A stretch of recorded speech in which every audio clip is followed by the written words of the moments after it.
Bon, il faut absolument que je vous présente l'endroit où je dors. C'est une auberge de jeunesse très particulière tenue par Madame Cana.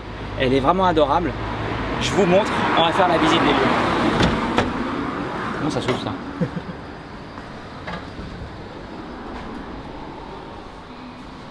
Alors, si vous regardez ce lieu, est-ce que ça vous fait penser à quelque chose de particulier? J'ai jamais vu une auberge avec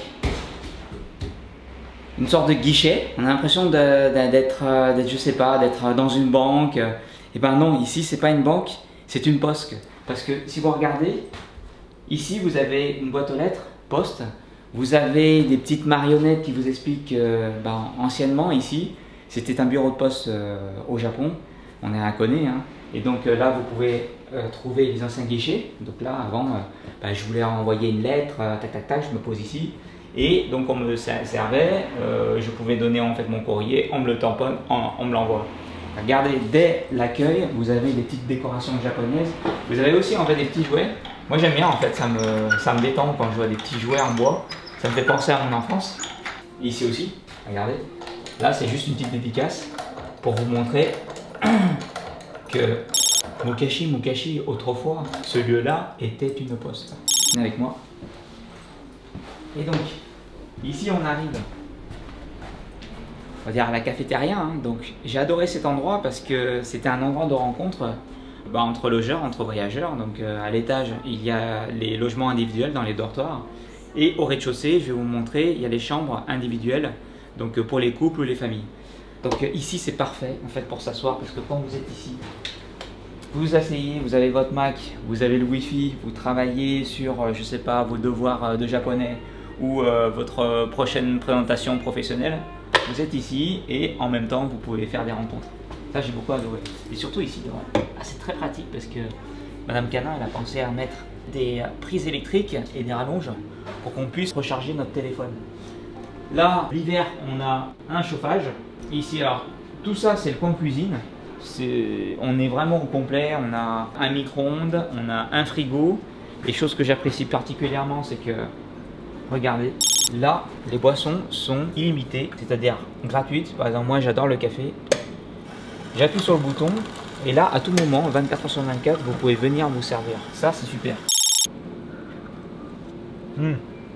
Ça me permet de me réveiller. J'adore. Autre chose, ici vous avez des chaussons illimités, vous avez des produits pour nettoyer votre chambre, chose que j'apprécie beaucoup. Quand vous voulez dormir très profondément, vous avez des bouches-oreilles, je sais pas comment on appelle ça déjà, bon je vais appeler ça des bouches-oreilles.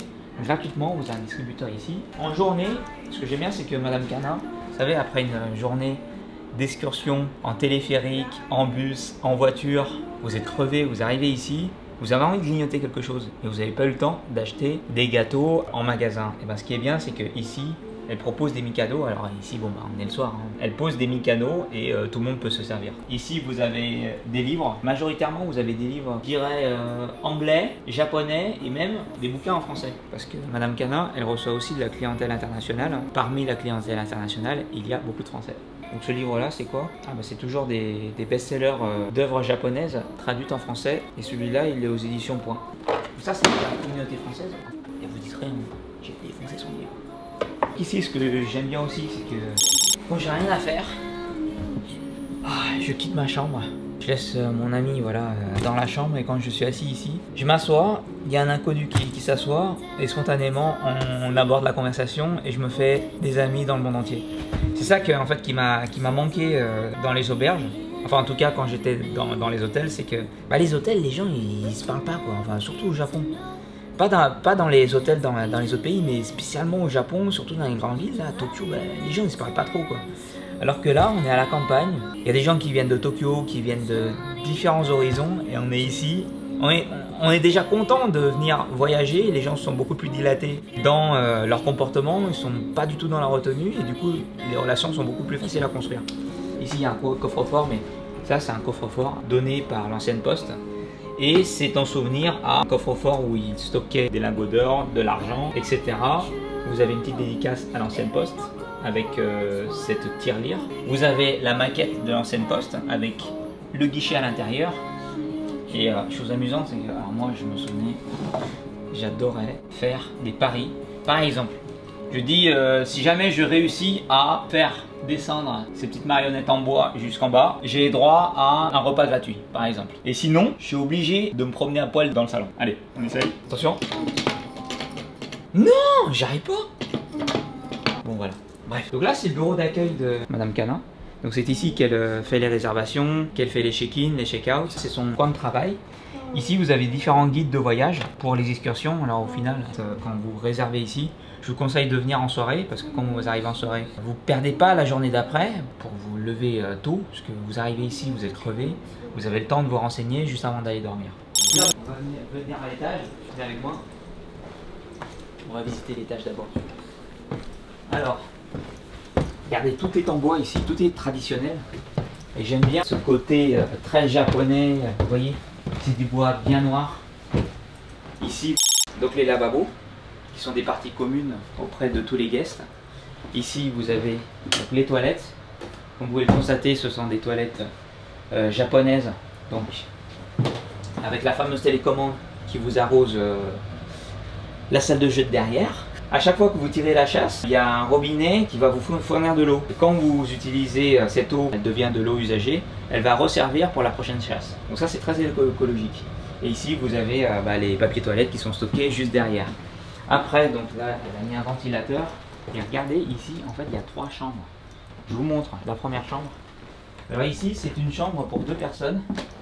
Comme vous pouvez le constater, le style est plutôt un peu vieillot. C'est normal, c'est une ancienne poste. Hein. Ici, vous avez 2 lits. Vous avez un chevet, différents accessoires pour suspendre vos affaires. En général, ça, c'est plutôt pour des gens qui se promènent avec un sac à dos. Hein. Donc, des gens, ce qu'on appelle les backpackers. Les gens qui voyagent avec le minimum possible, comme dans l'émission Pékin Express. Voilà. Et vous avez la climatisation et des suspensions pour vos vêtements. La deuxième chambre, plutôt de style japonaise. Donc là, il y a plein de tatamis. Vous avez donc des tatamis, vous avez des futons, vous avez une petite table et vous avez quelques stockages. Et j'arrive ici, alors venez avec moi. Là, ça me fait penser à des souvenirs mais que j'adorais quand j'étais jeune. Quand j'étais jeune, je suis toujours jeune. Mais ici, voilà, là, c'est le dortoir. Donc ici, vous avez des chambres. En fait, vous êtes isolé par simplement des petits rideaux comme ça. Et nous sommes tenus à être plutôt responsables et respecter le silence de l'auberge. Je crois qu'à partir de 10 h, il faut commencer à être très silencieux, puisqu'il y a des gens qui dorment tôt et qui se lèvent tôt. Par conséquent, très souvent, ce sont les Japonais. Parce que ici, j'ai remarqué qu'à partir de 5 h, 6 h, tout est fermé. Donc du coup, les gens ils rentrent à la maison, ils mangent à 6 h. Peut-être à partir de, je sais pas, 8, 9 h, 10 h, ils commencent à aller dormir. Voilà. Donc, vous accédez à votre chambre par cet escalier, cette échelle, pardon. Et voici un autre exemple. Là, c'est un grand lit double. Voilà. Vous avez des petits rangements là. Et vos sacs à dos, vous les mettez là. Quoi. En fait, toutes vos affaires, vous les mettez là. Et quand vous dormez, c'est une cloison à la japonaise qui vous sépare de la vie réelle. Et maintenant, il faut que j'aille au rez-de-chaussée, puisque il faut que je vous propose aussi les chambres bien plus luxueuses encore, beaucoup plus grandes. Et j'ai dormi dans la chambre la plus grande. Regardez. On descend. Sincèrement, j'ai l'impression d'être chez moi, à la maison. J'arrive ici. Oh, Kana-san, konnichiwa. Oh. Hi. Domo, irashai. Konnichiwa, bonjour. Là, elle est en train d'aménager les chambres. Là, elle est en train de nettoyer un peu pour préparer l'arrivée d'autres guests. Je vous ferai la visite après, hein, mais regardez un petit peu. Voilà, il y a 2 places, il y a plein de rangements, une petite table, donc de quoi vivre à 2 en couple pour un super week-end. Et donc à partir de là, vous voyez, à partir de là, donc là c'est la chambre, vraiment c'est la chambre la plus luxueuse. Donc vous aurez la porte comme ça. Et à partir d'ici, tout ça, ça vous appartient. Donc il y a les toilettes privées. Vous avez donc tout un, je sais pas comment on appelle ça, une sorte de petit hall pour vous. Vous pouvez vous asseoir pour pouvoir chausser vos chaussures. Et quand vous arrivez dans la chambre, attendez, faire ma chambre. Donc là, normalement, en fait, votre chambre elle est fermée comme ça. Une chambre voilà, de bois avec les petits carreaux en papier. Vous ouvrez la porte. Et là, c'est magique. Vous avez toute une pièce pour vous. Donc ici, on a 1, 2, 3, 4, 5, 6, 7, 8 tatamis. C'est une pièce de 8 tatamis. Et donc, excusez-moi, c'est un peu le bordel. Hein, parce qu'on a, là, on est en check-out. On vous fournit tous les draps, les futons, les coussins. Là, il y a une petite table. En plus, elle était super large. On a pu voilà, travailler, poser nos Macs, regarder Internet, discuter le soir. Et ici, vous avez un espace pour stocker. Alors moi, j'ai utilisé cet espace surtout pour brancher en fait tous mes objets technologiques, puisque je fais de la vidéo. J'ai un ordinateur, des AirPods, enfin j'ai plein de trucs. Et ici, c'est super pratique puisque Madame Cana, en fait, elle a acheté ce multi-tap, ce hub avec des recharges USB, des branchements sur le côté, sur le devant, sur le derrière. Bref, ça a été super pratique. Ici, vous avez des lumières. Vous avez un climatisateur, vous avez le ventilateur et la lumière que vous pouvez varier. Ah, donc là j'ai éteint, là j'ai allumé au maximum, là j'ai baissé un tout petit peu pour pouvoir amadouer un petit peu le sommeil le soir. Et là, quand je suis complètement fatigué, j'éteins. Ouais, je vais remettre. Please. Voilà. Ah, j'ai oublié de vous dire, attendez. Ça, en fait c'est marqué toilettes. Je me suis dit les toilettes c'est juste ça. Ben non, venez avec moi. Attendez. Ça mène vers quoi? Attendez. Ça mène vers un autre univers, les toilettes. Aïe. Je pense que je suis un peu trop grand pour les japonais. Donc ici vous avez donc deux lavabos, vous avez des toilettes et deux douches. Voilà, si vous voulez vous doucher, tac tac tac. Alors, vous fermez la porte. Une area juste pour vous. Ici, des shampoings fournis par l'auberge, un conditionneur pour vos cheveux longs et un produit pour votre corps. Tout ça, c'est fourni par la maison et vous avez de quoi suspendre vos affaires. Voilà. Et aussi les toilettes, mais on n'a pas des toilettes bas de gamme ici.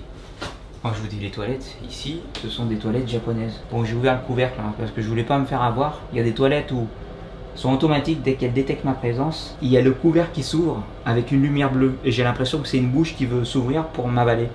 Je me fais pas avoir, hein, donc je l'ai ouvert avant. Toilette typiquement japonaise avec l'arrosoir pour mouiller votre salle de jeu. Bon, qu'on se le dise très franchement, hein, je ne fais pas de sponsor, c'est juste quelqu'un que j'ai beaucoup apprécié. J'ai vraiment adoré mon séjour à Kone et je pense que Cana, elle mérite vraiment les efforts qu'elle donne tant à ses clients. Et personnellement, j'ai eu un coup de cœur pour ce lieu. J'ai un coup de cœur pour elle parce qu'elle a été adorable avec nous. Elle nous a emmenés voir le lever du soleil en face du mont Fuji en voiture très tôt le matin. Ça lui coûte du temps, mais tout son temps, elle le consacre à ses clients et ça, j'apprécie énormément.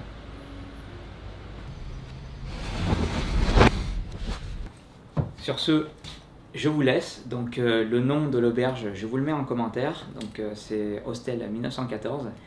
C'est une ancienne poste qui a été aménagée, donc qui a été reprise et aménagée par ses propriétaires. Je vous mets la photo quelque part ici ou quelque part par là, je sais plus. Je vais vous mettre les photos des propriétaires. Donc c'est l'histoire d'un jeune garçon de 30 ans qui s'est associé avec un homme de 70 ans à peu près. Et ils ont eu l'idée d'acheter cette poste pour la transformer en une immense auberge. Enfin une immense mais avec peu de place pour pouvoir offrir plus d'espace aux guests qui paient leur hébergement. Voilà, sur ce, je vous laisse. Sincèrement, je vous recommande cette auberge puisque des auberges comme ça, dans une atmosphère très japonaise et qui a une âme et surtout qui a une histoire puisque c'était une ancienne poste, sincèrement, ça se trouve pas tous les jours au Japon. Bye.